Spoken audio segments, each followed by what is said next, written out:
ನೋಡಿ, ಒಂದು ನಾವಿಲ್ಲಿ ಅರ್ಥ ಮಾಡ್ಕೋಬೇಕಾಗಿರೋದು, ಯಾವಾಗ ಚುನಾವಣೆ ಫಲಿತಾಂಶ ವಿಶೇಷವಾಗಿ ಕರ್ನಾಟಕ ರಾಜ್ಯದಲ್ಲಿ NDA ಮೈತ್ರಿ ಪಕ್ಷದ ಅಭ್ಯರ್ಥಿಗಳ ಒಂದು ಗೆಲುವಿಗೆ ರಾಜ್ಯದ ಜನತೆ ಆಶೀರ್ವಾದ ಮಾಡಿದಂಥ ಸಂದರ್ಭದಲ್ಲಿ ಸಾಕಷ್ಟು ಜನ ಕಾಂಗ್ರೆಸ್ನ ನಾಯಕರುಗಳು ಒಂದು ಮಾತು ಹೇಳ್ತಾರೆ, ಬಹುಶಃ ಈ ಗ್ಯಾರಂಟಿಗಳು ವರ್ಕ್ ಆಗಿಲ್ಲ ಅನಿಸುತ್ತೆ, ಈ ಗ್ಯಾರಂಟಿಗಳನ್ನ ಕೂಡಲೇ ರದ್ದು ಮಾಡಬೇಕು ಅಂತಕ್ಕಂಥದ್ದು ಕೂಡ ಸಾಕಷ್ಟು ಸಾರ್ವಜನಿಕವಾಗಿ ಚರ್ಚೆ ಮಾಡ್ತಾರೆ. ಹಾಗಾಗಿ ನಾನು ಒಂದು ಪ್ರಶ್ನೆ ಕೇಳ್ತೀನಿ ಇವತ್ತು ಕಾಂಗ್ರೆಸ್ನವ್ರಿಗೆ, ಜನಸಾಮಾನ್ಯರು ಯಾರು ಕೂಡ ನಿಮ್ಮ ಗ್ಯಾರಂಟಿಗಳನ್ನ ನಂಬ್ಕೊಂಡು ಜೀವನ ಮಾಡ್ತಾ ಇಲ್ಲ.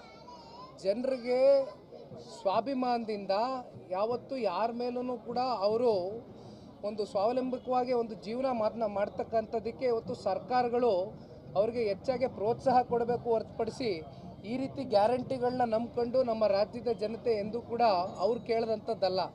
ಈ ಟೊಳ್ಳು ಗ್ಯಾರಂಟಿಗಳು ಕೊಟ್ಟಂಥದ್ದು ಕಾಂಗ್ರೆಸ್ನವರು. ಹಾಗಾಗಿ ಈಗ ಮತ್ತೆ ಗ್ಯಾರಂಟಿಗಳನ್ನ ರದ್ದು ಮಾಡ್ತೀವಿ, ಜನ ನಮಗೆ ಮತ ನೀಡಲಿಲ್ಲ ಅಂತಕ್ಕಂಥದ್ದಾದರೆ ಅವ್ರ ಮನಸ್ಥಿತಿ ಏನಿದೆ ಅನ್ನೋದನ್ನು ನಾವು ಅರ್ಥ ಮಾಡ್ಕೊಳ್ಬೇಕಾಗ್ತದೆ.